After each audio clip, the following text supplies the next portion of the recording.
بسم اللہ الرحمن الرحیم۔ ناظرین، میں ہوں سید مہتاب عالم اور آپ دیکھ رہے ہیں میرا یوٹیوب چینل عروج زبان۔ ناظرین، پچھلے دنوں استنبول کی گلیوں میں ایک جملہ لکھا ہوا نظر آنے لگا کہ 1453 ہی فساد کی جڑ ہے۔ 1453 سے ہی فساد شروع ہوا ہے۔ 1453 کیا ہے؟ اس کا اندازہ، اس کی اہمیت آپ یوں بھی لگائیں کہ پچھلے دنوں طیب اردگان نے سعودیہ کا دورہ کیا۔ وہاں پر ان کو جس ہوٹل میں ٹھہرایا گیا اور اس کمرے میں جس میں ٹھہرایا گیا اس کا نمبر بھی 1453 تھا۔ ناظرین، 1453 اصل میں سلطان محمد فاتح رحمۃ اللہ تعالی علیہ کا وہ مارکہ ہے کہ انہوں نے بشارت نبوی علی صاحب الصلاۃ والسلام پورا کرنے کے لیے سر انجام دیا، یعنی کہ قسطنطنیہ کو انہوں نے استنبول بنا دیا۔ 29 مئی 1453 عیسوی کو سلطان محمد فاتح نے 20 سال کی عمر کے اندر اس عظیم شہر کو فتح کیا جس کو بڑے بڑے سورما فتح نہ کر پائے تھے۔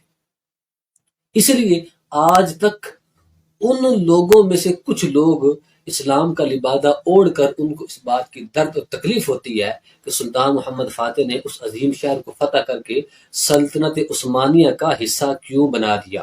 اس لیے آج وہ چھپ کر رہ رہے ہیں اور گلیوں میں لکھتے پھر رہے ہیں کہ جب سے قسطنطنیہ فتح ہوا ہے دنیا میں فساد برپا ہو گیا ہے۔ لیکن ادھر سعودیہ حکومت نے طیب اردگان کے اعزاز میں اور مسلمانوں کے عظیم ہیرو کی یاد میں ان کو اس کمرے میں ٹھہرایا جس کا نمبر ہی 1453 تھا۔ ناظرین، 20 سالہ سلطان محمد فاتح کو کہا گیا کہ آپ نوجوان ہیں، ملکی حالات بہت خراب ہے، آپ ملکی حالات کی طرف توجہ کیجیے۔ تو سلطان نے کہا قسطنطنیہ کا نقشہ لاؤ، میں کب تک اپنے ملک کے حالات دیکھتا رہوں؟ اسلامی حدود کیوں نہ بڑھاؤں میں؟ اسلامی سلطنت کی توسیع کیوں نہ کروں میں؟ تو انہوں نے قسطنطنیہ کو فتح کرنے کے لیے رخت سفر باندھا۔ جب وہ وہاں گئے، انہوں نے قسطنطنیہ کا محاصرہ کیا تو اندر سے وہاں کے شہنشاہ نے خط لکھا کہ میں تمہارے مسلمانوں کو آنگاروں پر بٹھاؤں گا اور آگ کی ہنڈیوں پر بٹھاؤں گا۔ سلطان محمد فاتح نے اس کو خط لکھا کہ میں تمہارے محل میں موجود جو تمہارے آباء و اجداد، تمہارے بڑے بڑے بادشاہ گزرے ہیں، جو ان کی مورتیاں بنی ہوئی ہیں، ان مورتیوں کو جو بڑے بڑے تاج ہیں، ان تاجوں پر اپنے میں عام مسلمانوں کو بٹھاؤں گا۔ پھر سلطان محمد فاتح نے ایسا کر کے دکھایا۔ انہوں نے قسطنطنیہ کو فتح کیا اور اس محل میں موجود جو صدیوں پرانے بادشاہوں کے مجسمے تھے، ان کا جو تاج تھے، انہوں نے بیٹھنے کی جگہ بنائی جو آپ تصویر میں دیکھ رہے ہوں گے۔ آج بھی وہ استنبول کے مختلف پارکوں میں ان کے ٹکڑے رکھے ہوئے ہیں، وہ پتھروں کے ٹکڑے رکھ کر ان کو بینچ بنایا گیا ہے۔ تو سلطان محمد فاتح نے اس وقت ایک کارنامہ سر انجام دیا تھا کہ غرور کا سر یوں نیچا کیا اور اسلام کی فوقیت یوں دلائی کہ جس پر انہوں نے فخر کیا تھا اور صدیوں فخر کرتے آ رہے تھے، سلطان محمد فاتح نے ان کو مسلمانوں کے پاؤں کے نیچے رون کر رکھ دیا۔ سلطان محمد فاتح نے 53 سال عمر پائی۔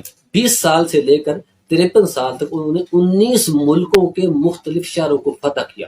جی ہاں، مگر ان کو جو شہرت نصیب ہوئی وہ قسطنطنیہ کو فتح کرنے کی وجہ سے نصیب ہوئی، کیونکہ رسول کریم صلی اللہ علیہ وسلم نے فرمایا تھا کہ جو لشکر قسطنطنیہ کو فتح کرے گا وہ بہترین لشکر ہوگا اور جو اس لشکر کا سردار ہوگا وہ بہترین سردار ہوگا۔